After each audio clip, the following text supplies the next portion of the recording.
वृत्ती नसावी, सगळ्यात महत्त्वाचं हे आहे.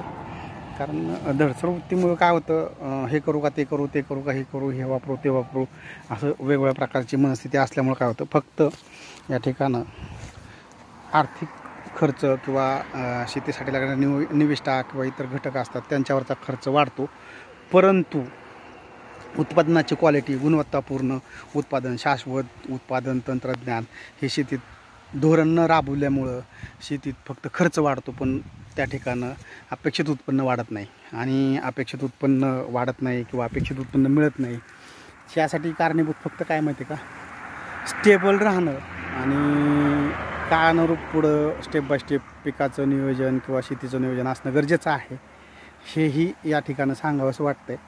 कारण या ठिकाणं अनेक काही अशा समस्या असतात शेती करताना की त्या ठिकाणं त्या पिकासाठी लागणारे घटक, त्यासाठी इतर काही बाबी असतात, मजुरी असेल, बाकीच्या काही गोष्टी असतात, त्या सगळ्याच आहेत की सगळ्या सांगणं शक्य होत नाही आहे आणि थोडंसं वेगळं वाटतं. त्यामुळं ते समजून घ्या, म्हणजे शेती करतात त्यांना त्या गोष्टी माहितीच आहेत, परंतु त्यातल्या त्यात काही ज्या गोष्टी आहेत त्या सांगण्याचा प्रयत्न केला.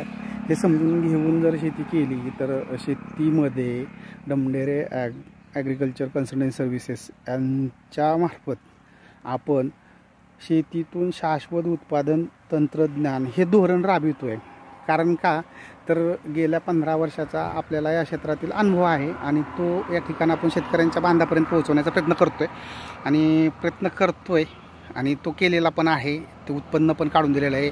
केळीची बाग होती किंवा इतर काही पिकं आहेत, ऊस आहे, तर ते गारपीटग्रस्त असतानासुद्धा आपण त्या ठिकाणी त्यांना एकरी आपण 32 टन एक्सपोर्ट की उत्पादन काढून दिलेलं आहे. तसंच ऊसामध्ये सुद्धा 65 दिवसामध्ये प्लॅन्टेशन नंतर 65 दिवसामध्ये जो चेंजेस पाहिजे तो दिलेला आहे. ग्रोथ वगैरे, कॅनॉपी, नंतरनं ज्या काही बाबी असतील डेव्हलपमेंटच्या त्या शुगर केनमध्ये सुद्धा करून दिलेल्या आहेत. मग ह्यासाठीच आपण डमढेरे ॲग्रिकल्चर कन्सल्टन्सी मार्फत जे काही म्हणतो आहे किंवा जे सांगत असतो दरवेळेस की शेतीतून शाश्वत उत्पादन तंत्रज्ञान हे धोरण राबविल्यानंतरनं निश्चितच चांगल्या प्रकारे शेतीतून उत्पादन मिळू शकतं आणि आर्थिक सक्षमता निर्माण करता येऊ शकते. परंतु चुकीचं काही गोष्टी घडल्या की त्याची भरपाई कोणी देत नसतं किंवा कोणी करत नाही आहे, हे पण या ठिकाणी सांगतो. त्यामुळं तंत्रज्ञान, बाकीच्या गोष्टी ज्या आहेत ह्या व्यवस्थित राबवाव्यात. शेती करताना अंधविश्वास हा कामाचा नाही आहे. कारण आपला खर्च होतो, आपल्याला उत्पादन मिळणं आपली पहिली प्रायोरिटी असावी. कारण कोणीतरी सांगतं आहे, काहीतरी करतं आहे आणि सोशल मीडियामध्ये बऱ्याच काही गोष्टी एडिट वगैरे होऊ शकतात, केल्या जातात, तर त्या समजून घ्याव्यात किंवा काही जे असेल तर त्या बाबी विविध असतात, त्या समजून घेणं गरजेचं आहे. आणि ते जर लक्षात घेतलं आणि त्या पद्धतीने जर फळबाग असेल किंवा कॅश क्रॉप जे म्हणतो आपण ते जर असतील तर त्यांचं नियोजन होणं गरजेचं आहे. हा व्हिडिओ थोडासा मोठा असणार आहे, तर तो सविस्तर आणि शेवटपर्यंत समजून घ्या. या ठिकाणं आपण वैद्यकीय क्षेत्राचा एक संदर्भ दिलेला आहे, तो एक समजून घ्या. कारण आता प्रत्येक ठिकाणं डिवायडेशन, म्हणजे थोडक्यात कसं तोडाफोडा राज्य करा अशा पद्धतीने जर शेती केली तर निश्चित शेती तोट्यात जाते. तसं वैद्यकीय क्षेत्रामध्ये ज्या काही गोष्टी आहेत की बाबा स्पेशलायझेशनवरती आपण काम करतो तर ते तिथपर्यंत त्यांच्यासाठी ते त्यांच्या क्षेत्रासाठी रिलेटेड योग्य आहे. पण क्रॉप पॅटर्नमध्ये किंवा शेतीमध्ये फळबागांसाठी वेगवेगळे कन्सल्टंट एका शेतकऱ्याला परवडणार नाही आहेत आणि ही सगळ्यात महत्त्वाची बाब आहे. तर वन टॉप सोल्युशन असावं, एकाच व्यक्तीकडून सगळ्या गोष्टींचं नियोजन किंवा जास्तीत जास्त बाकीचं मार्गदर्शन असणं गरजेचं आहे.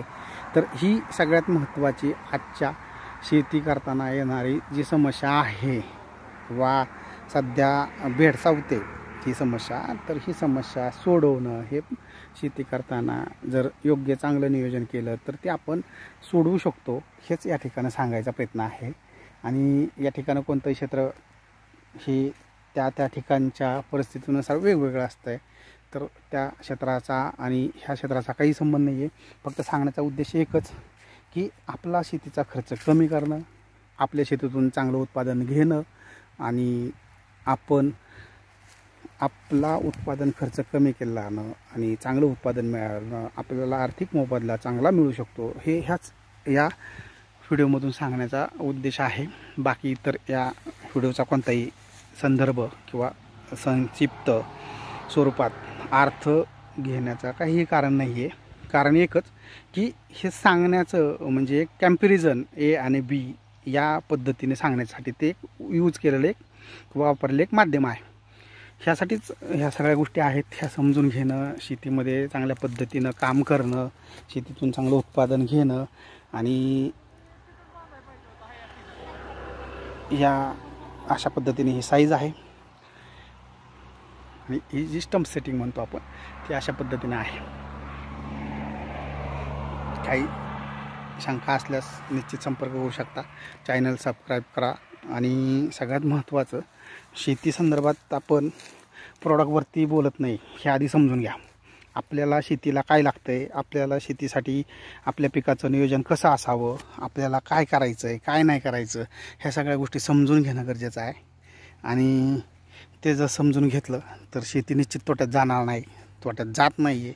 हेच या शेती तंत्रज्ञानातून म्हणजे शाश्वत उत्पादन तंत्रज्ञान धोरण हे जे राबवण्याचा प्रयत्न गेली 15 वर्ष केलेला आहे. परंतु आता एक 4 महिन्यापासून आपण डमढेरे ॲग्रिकल्चर कन्सल्टन्सी सर्व्हिसेस मार्फत विविध पिकांमध्ये मार्गदर्शन करत आहोत आणि त्याचे व्हिडिओ हे संबंधित आपण यूट्यूब चॅनलला बघू शकता.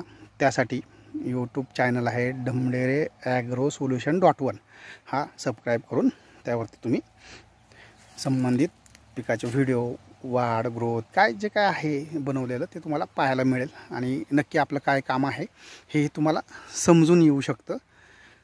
आणि या ठिकाणं कोणत्याही क्षेत्राशी संबंध नसतो, परंतु हे समजून येण्यासाठी किंवा आपला आर्थिक ताण वाढतो, आपला आर्थिक खर्च वाढतो हे समजून येण्यासाठी आपण फक्त ते एक क्षेत्राचं उदाहरण दिलेलं आहे. हे एक लक्षात घ्या. त्या क्षेत्राचा आपला काही संबंध नसतो आणि नाही आहे हे लक्षात घ्यावा. हे लय महत्त्वाचं आहे. कारण आपण फक्त खर्च करतो, परंतु आपल्याला येणारा आर्थिक सोर्स आपण कुठं गुंतवतो आहे, कसा गुंतवतो आहे, कुठं खर्च करतो आहे हे समजलं तर शेतीचं आर्थिक नियोजन, ताळेबंद हा आपला फायदेशीर ठरू शकतो.